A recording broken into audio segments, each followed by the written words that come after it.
አብርሃም እንግዲህ የተደበቀ ትልቅ ሚስጥሩ ታውቆበታል ማለት ነው። ሰላም ጤና ይስጥልኝ፣ እንዴት ናችሁ? ለዚህ ቻናል አዲስ ከሆናችሁ ሰብስክራይብ በማድረግ ቤተሰቦች እንድትሆኑ ጋብዛለሁ። ቪዲዮውን ላይክ በማድረግ ጀምሩት። እንዲሁም ቪዲዮውን አይታችሁ ሲጨርሱ የእናንተን ሀሳብ አስተያየት ኮመንት ላይ አስቀምጡልኝ። እንግዲህ ዛሬም እንደተለመደው በአዲስ ቪዲዮ መተናል።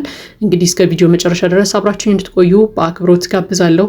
እንግዲህ አብርሃም እስከዛሬ ድረስ የራሱን ውሳኔ አልወሰንም። በቃ ቁርጥ ያለ ውሳኔ ሲወስን አላየንም። አብርሃም ራሱ እንግዲህ ግራ መጋባት ውስጥ እንደሆነ ሰምተናል ማለት ነው። ያው እንግዲህ ሁላችንም እንደምናውቀው ሁላችንም እየተወዛገብን ያለ ነው በሩታና በሄርሜላ ጉዳይ ማለት ነው። አንድ ጊዜ ሩታ፣ አንድ ጊዜ ሄርሜላ፣ አንድ ጊዜ ሩታ፣ አንድ ጊዜ ሄርሜላ እየተባለ እዚህ ደረጃ ተደርሷል ማለት ነው። ነገር ግን እኛ ብቻ አይደለንም የተወዛገብነው ወይ ደግሞ የተደናገርነው ማለት ነው። አብርሃም ባለቤቱ ራሱ በሁለቱ ሴቶች እስከዛሬ ድረስ እየተደናገረ እንደሆነ ተናግሯል ማለት ነው። በጣም በሚገርም ሁኔታ ዛሬ እንግዲህ ጽጌ ጋር ተገናኝቶ ነበረ። ጽጌ ሮያል ማለት ነው።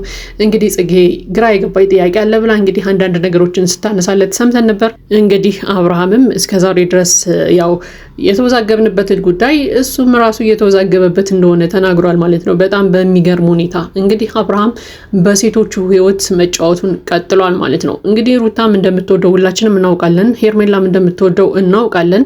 ከዚያ በተጨማሪ ግን አብርሃም እንግዲህ ሄርሜላን መርጦ እንደሄደ ሄርሜላን እንደሚወዳት ነበር የምናውቀውና እስከ ዛሬ ድረስ ግን ለሩታ ራሱ ስሜት እንዳለው እያየን ነው ማለት ነው። በጣም በሚገርም ሁኔታ እንግዲህ አንድ ሰው ሁለት ሴትን አፍቅሮ መኖር አይችልም። በቃ ፍቅር አንድ ጊዜ ነው፣ አንድ ሰው ነው ሊያፈቅር የሚችለው።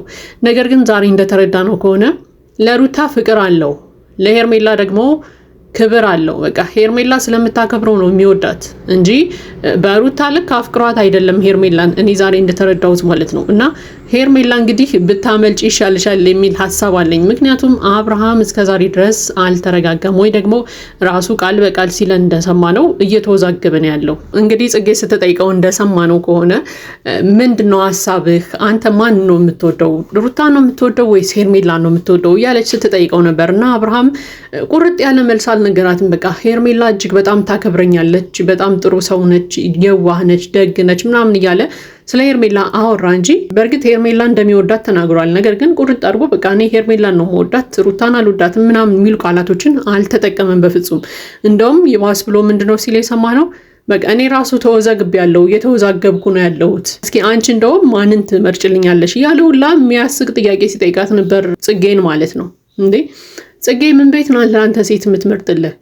ሩታንና ሄርሜላን አምጥቼ ባቆማቸው ማንን ትመርጭልኛለሽ እያለ ሁላ ይጠይቃት ነበርና ጽጌ ለመምረጥ ተቸገረች።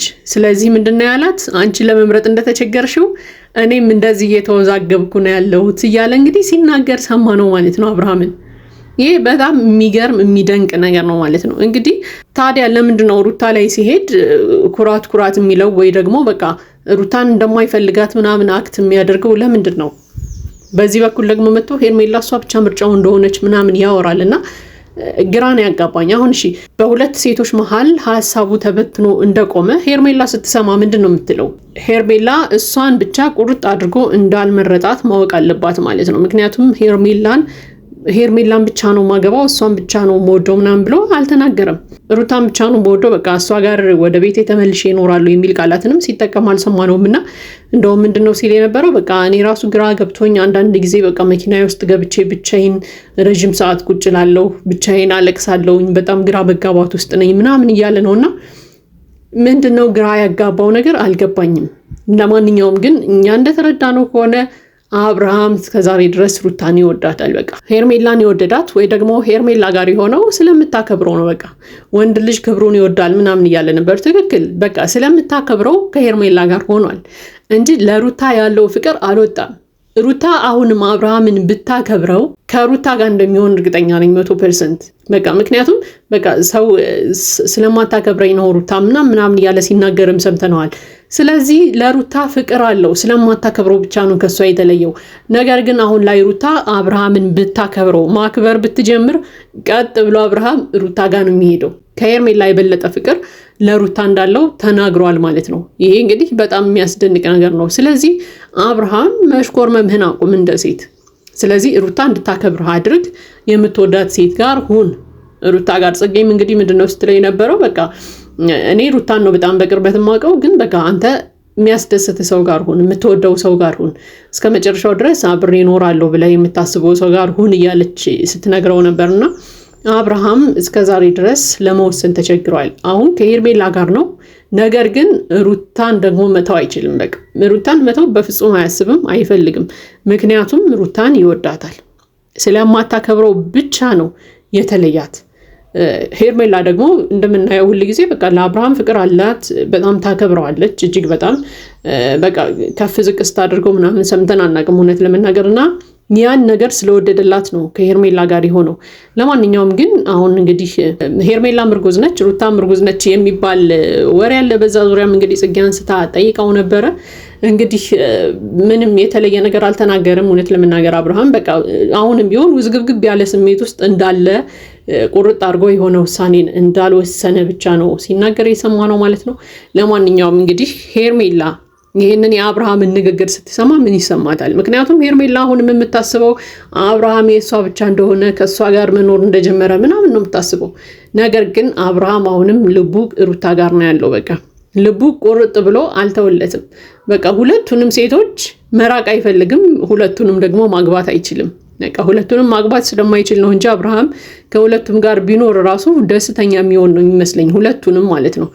ለማንኛውም ግን ጽጌ እንዳለችው አብርሃም የራስህን ቁርጥ ያለ ውሳኔ ወስን፣ ይጠቅመኛል የምትለውን ነገር አድርግ። ወደፊት ረዥም ጊዜ ነው ልትኖር የምትችለው እስከ እድሜ ልክ። ስለዚህ እድሜ ልክህን አብረህ ልትኖር የምትችላትን ሴት አስበህ በደንብ አሰላስለህ ብትመርጥ የተሻለ ነው የሚል ሀሳብ አለኝ። ምክንያቱም ይሄ የሚያወዛግብ ጉዳይ ነው ብዬም አላምንም። በቃ ልብ ወዳለበት ቦታ አመዝነህ ብትሄድ የተሻለ ነው የሚል ሀሳብ አለኝ። ለማንኛውም ግን ከዛሬ ቪዲዮ የተረዳሁት ነገር ቢኖር አብርሃም ሄርሜላን የሩታን ያክል አይወዳትም።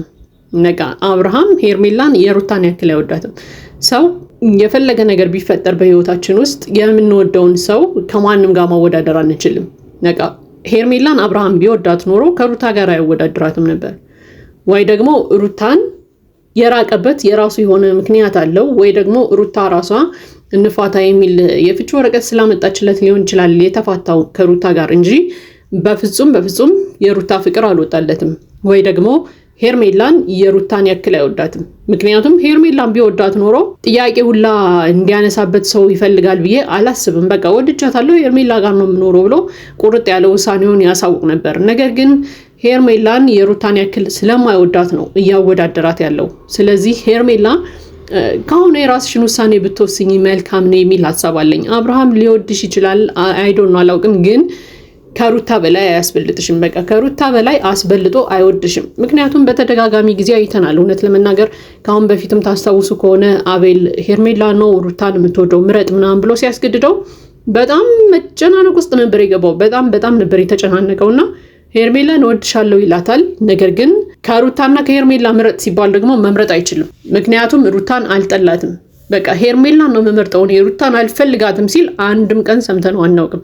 ምክንያቱም ሁል ጊዜ መወዛገብ ውስጥ ነው ያለው። በቃ በተለይ ከሄርሜላና ከሩታ ምረጥ የሚለው ሰው አይወድም አብርሃም። እውነት ለመናገር ብዙ ጊዜ አይታችሁ ከሆነ የዛኔ ራሱ አቤል ከሄርሜላና ከሩታ ምረጥ አንዳቸው ምናምን ብሎ ሲያስጨንቀው ግዴታ ስለሆነበት ነው ሄርሜላን የመረጠው። ወይ ደግሞ ሩታ ጋር እየተጣላ ሩታ የሆነ ሴራ ያሴረችበት ምናምን የነበረበት ታይም ስለነበረ እንዴት ወደ ሩታ ሄዳለሁ፣ እንዴት ሩታን መርጣለሁ በሚል ስሜት ነው ሄርሜላን የመረጠው እንጂ ሄርሜላ ከሩታ በልጣበት አይደለም። በቃ ሩታን በደንብ እንደሚያስበልጣት አይተናል። ሄርሜላ ስለምታከብረው ነው የወደዳት እንጂ እውነት የምር ፍቅር ይዞት ምናምን አይደለም ከሄርሜላ። ለማንኛውም እንግዲህ ወደፊት የሚከሰተውን የሚፈጠረውን ነገር አብረን እናያለን። ሄርሜላስ የዛሬውን የአብርሃምን ምላሽ ስታይ መወዛገብ ውስጥ ነው ያለሁት፣ በቃ እኔ ራሱ በጣም ተወዛግብ ያለው ያለውን የአብርሃምን ምላሽ ስታይ ሄርሜላ ምን ትላለች? ለምንድን ነው ልብህ ሙሉ ለሙሉ እኔ ላይ የሌለው ብላ ጥያቄዎች ልትጠይቀው ትችላለች ወይንስ ዝም ብላ ታልፈዋለች የሚለውን እንግዲህ በቀጣይ የምናየው ነው የሚሆነው ማለት ነው። ለማንኛውም ይሄ የኔ ሀሳብ አስተያየት ነው። የእናንተን ሀሳብ አስተያየት ኮሜንት ላይ አስቀምጡልኝ። ለዚህ ቻናል አዲስ ከሆናችሁ ሰብስክራይብ በማድረግ ቤተሰቦች እንድትሆኑ ጋብዛለሁ። ቪዲዮ ላይክ በማድረግ አበረታቱን። መልካም ጊዜ ይሁንላችሁ።